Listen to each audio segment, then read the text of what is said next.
Hello friends, today we are going to discuss the epicyclic gear train. This is what a chapter number 3.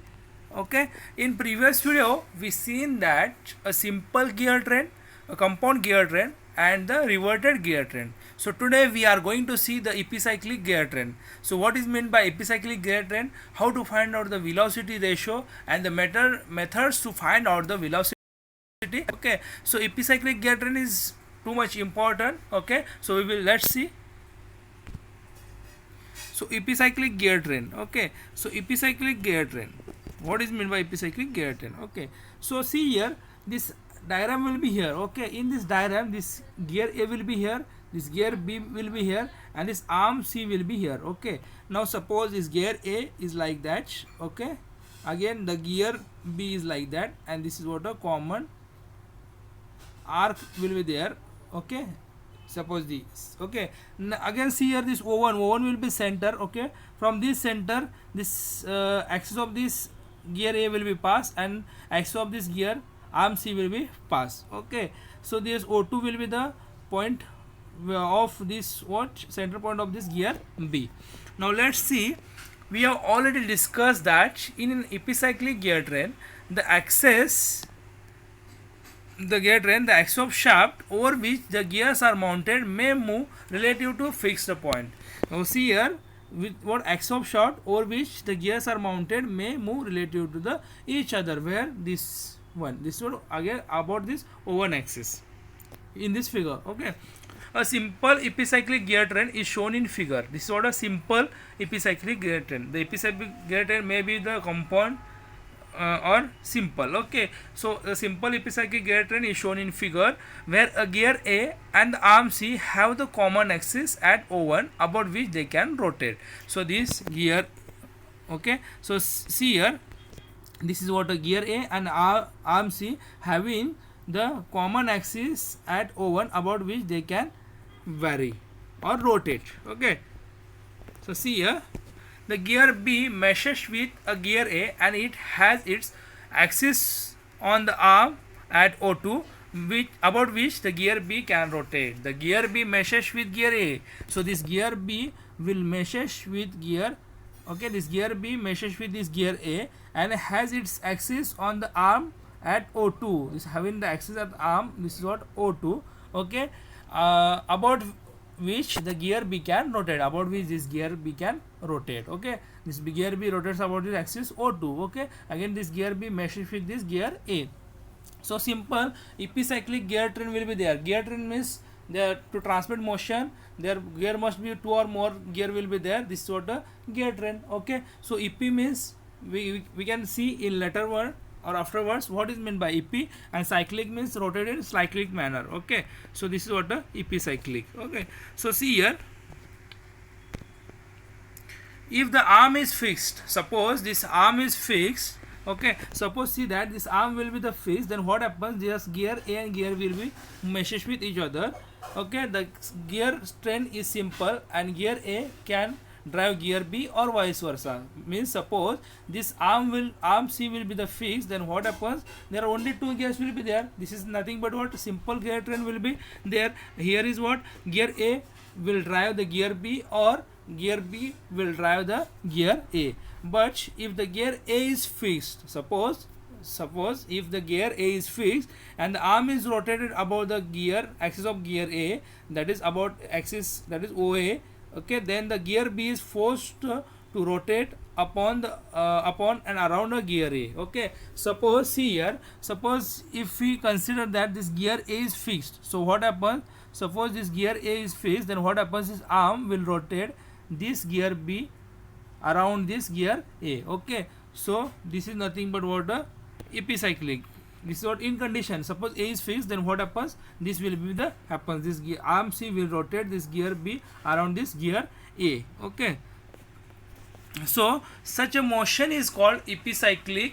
This such a motion is called epicyclic. That means what, the rotation in cyclic manner, and EP means around. Okay, so this is what called as a epicyclic, and the gear trains are arranged in such a manner that one or more or their members move upon and around another member are known as the epicyclic gear trains. Okay, so see here, what they call as such a motion is called epicyclic. Such a motion is called epicyclic, and the gear trains are arranged in such a manner.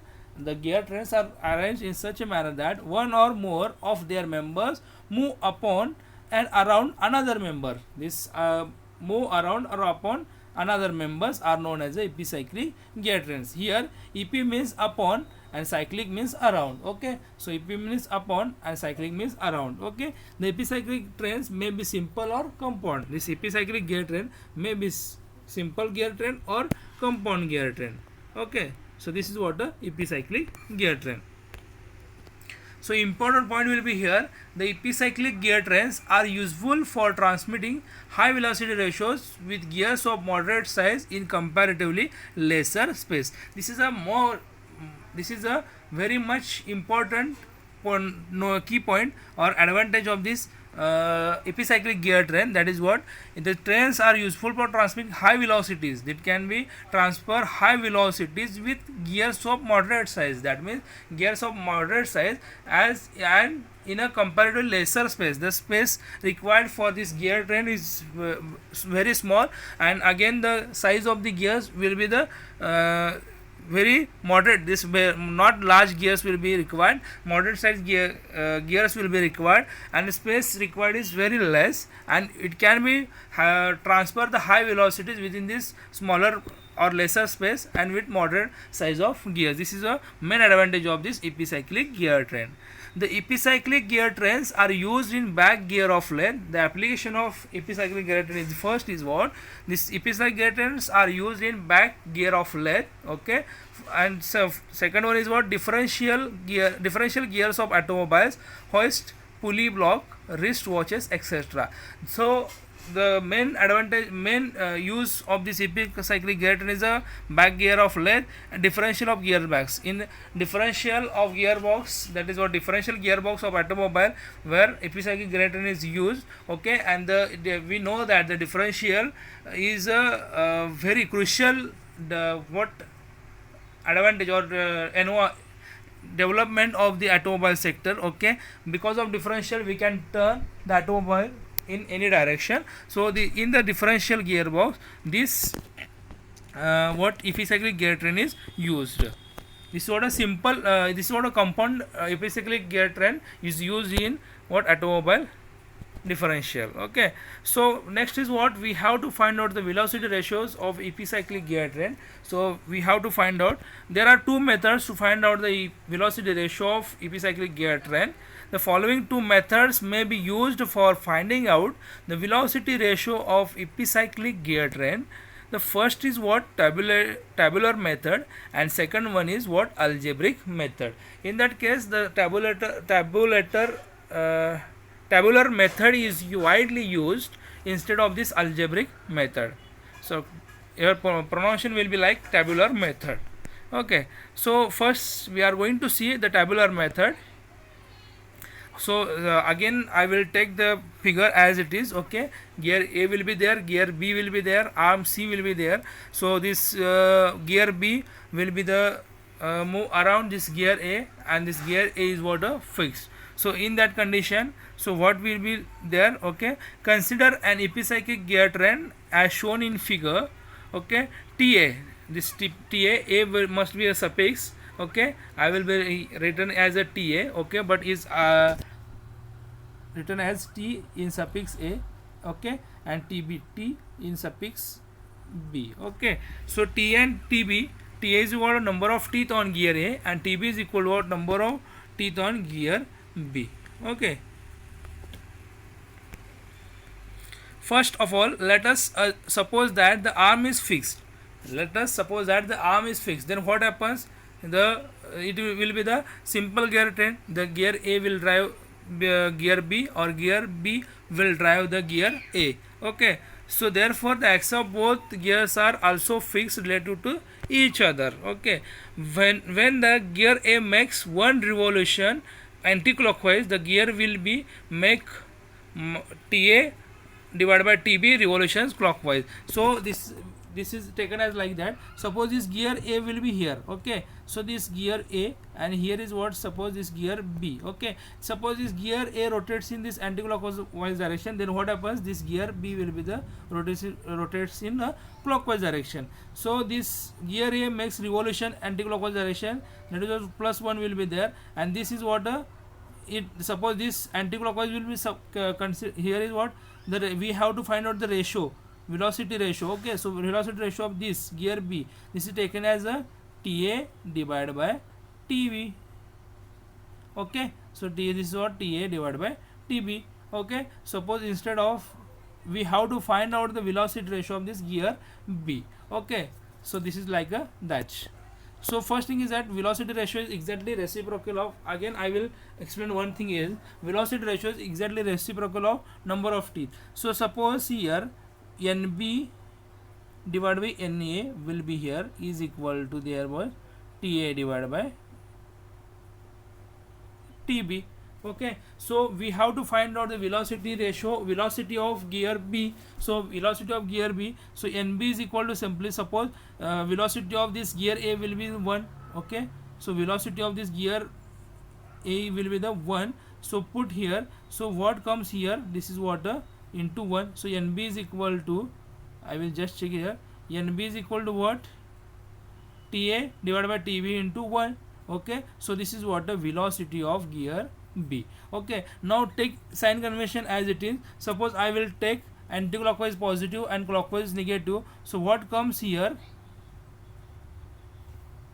so what comes here, okay. So NB is equal to minus TA by TB, because this NB will be the clockwise direction, okay, and this gear A will be the anti-clockwise direction. Suppose I take anti-clockwise positive and clockwise negative, then it comes around minus sign will be there, okay. When the gear A makes one revolution anti-clockwise, the gear B will make TA by TB revolution clockwise, okay. Assuming that the anti-clockwise rotation as positive and clockwise as negative, we may say that gear A makes plus 1 revolution, then the gear B will make minus TA by TB revolutions, okay. That is what revolution is, nothing but what, speed of gear.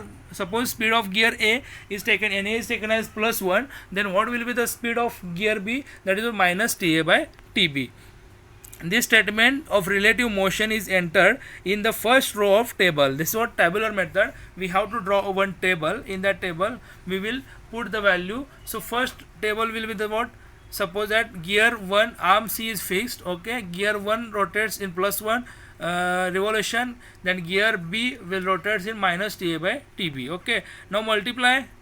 Secondly in second row, what if the gear A, I will put the value in table, and again I will explain the table, okay. So first thing is that I will explain the statements, okay. Secondly, if the gear A makes plus 1 revolutions, then the gear B will make minus X into TA by TV revolutions. Suppose initially what, gear A, this gear A rotates in plus 1 revolution. In same condition, gear B will be the minus TA by TB, okay.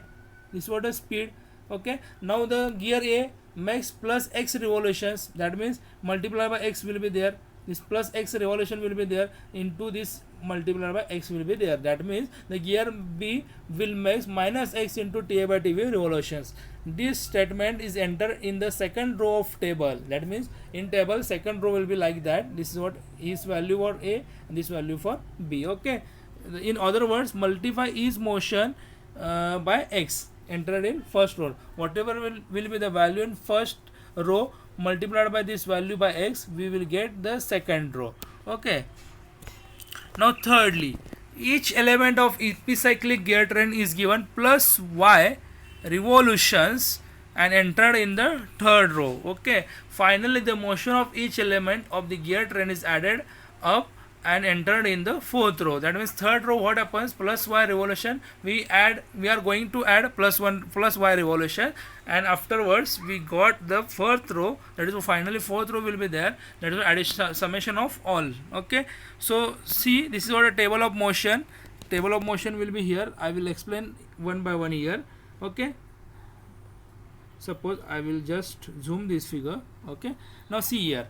Okay, step 1. So first thing is that in step 1, what is what condition of motion? What is condition of motion? Arm is fixed, gear A rotates through +1 revolution, that is what plus revolution in anti-clockwise end. Arm is what fixed, that was this velocity is what 0, revolution will be 0. Gear A, that is what rotation +1 direction. Gear B rotates in what minus Ta by Tb. This is what the speed of this gear B. Okay, so this is what minus sign will be there, because what it rotates in clockwise direction. Clockwise direction gives a minus sign because we consider that anti-clockwise is positive. Okay, now second step. What is the second step? What is now we are going to see the second step. Now second step is what? Arm fixed, gear A rotates through +x revolutions, that is what arm fixed, gear A rotates through +x revolutions. Okay, now suppose consider that this rotation +x revolution, that means gear A into x, that is +x will be there. This is what Ta by Tb into x, this Ta by Tb into x. Okay, so minus x into A, and this 0 into x there comes here 0. Okay, this is what the second row. So simply we can state here in second row, just take the first row and multiply by x. So what here 0 into x 0, 1 into x plus x, minus Ta by Tb into x means minus x into Ta by Tb. Okay, now third row is important. Add plus y revolutions to all elements, that means add plus y revolutions to all elements. Okay, now see here 0 plus y, that is what plus y. Okay, so simply this is what add plus y revolution all element, plus y plus y plus y. So what comes here? 0 plus y plus y plus x plus y, x plus y. Now here minus x into Ta by Tb plus y. So simply y minus x into Ta by Tb. This is what a total motion. Okay, this is what total motion. This is what total motion of arm C. This is what total motion of gear A. This is what total motion of gear B. This is what a table of motion. Now here we must know the two values, then we will find out the next values. Okay, so see here, a little consideration will show that when two conditions about the motion of rotation of any two elements are known. Okay, so what statement is here? Okay, a little consideration will show that when two condition about the motion of rotation, that is what two condition of rotation of motion of any two elements are known, then the unknown speed of third element may be obtained. That means we must know the two conditions, okay, of motion, okay, of any two elements, then we will find out the unknown speed of the third element may be obtained by substituting the given data in the third column of the fourth row. Okay, so we can find out the unknown values here. Okay, this is what a tabular method. Now next method is what? Algebraic method. Okay, so most widely we use the tabular method, very less or very few we use algebraic method. Just we see the what is algebraic method. In this method, the motion of each element of epicyclic train relative to the arm is set down in the form of equations. Okay, the number of equations depend upon number of elements in the gear train. The number of equations depend upon the number of elements in the gear train. Okay, that means number of gears. Okay, or arm. Okay, but two conditions are usually supplied in any epicyclic train, like some elements are fixed and other has specified motion. That means one is must be fixed and another one is having specified motion. This is what condition in algebraic method.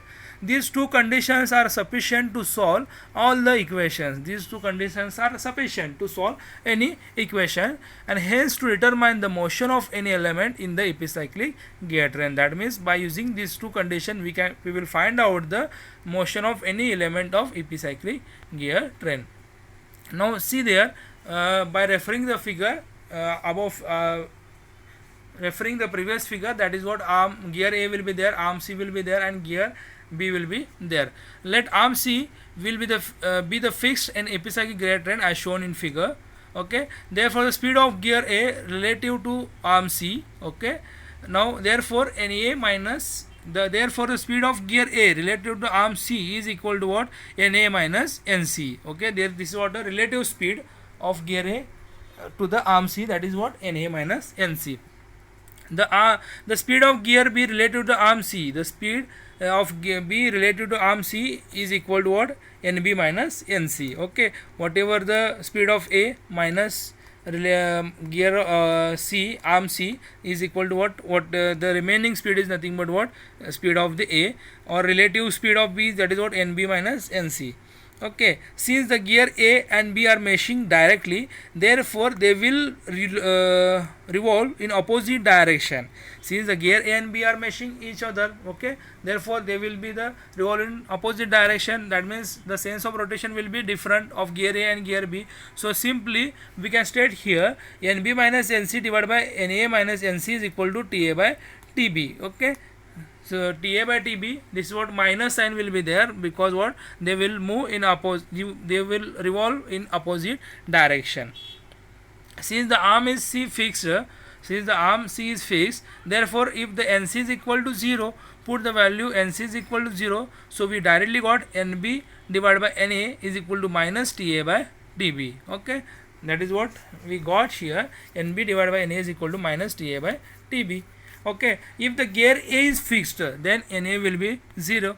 Suppose the gear A is fixed, then NB will be the 0. That means put the value NA is equal to 0. Therefore NB minus NC divided by 0 minus NC is equal to what? Minus TA by TB. Or we simply state that NB divided by NC is equal to 1 plus TA by TB. This is what we have to find out: the velocity NB by NC is equal to 1 plus TA by TB. In that case, we must know the TA by TB, then directly find out the value of this NB and NC. That is what? Speed of gear B and speed of gear C. This is what the algebraic method. So this algebraic method is complicated. Okay, so better way we go for the tabular method, and this is widely used to find out the velocity ratio of the gears.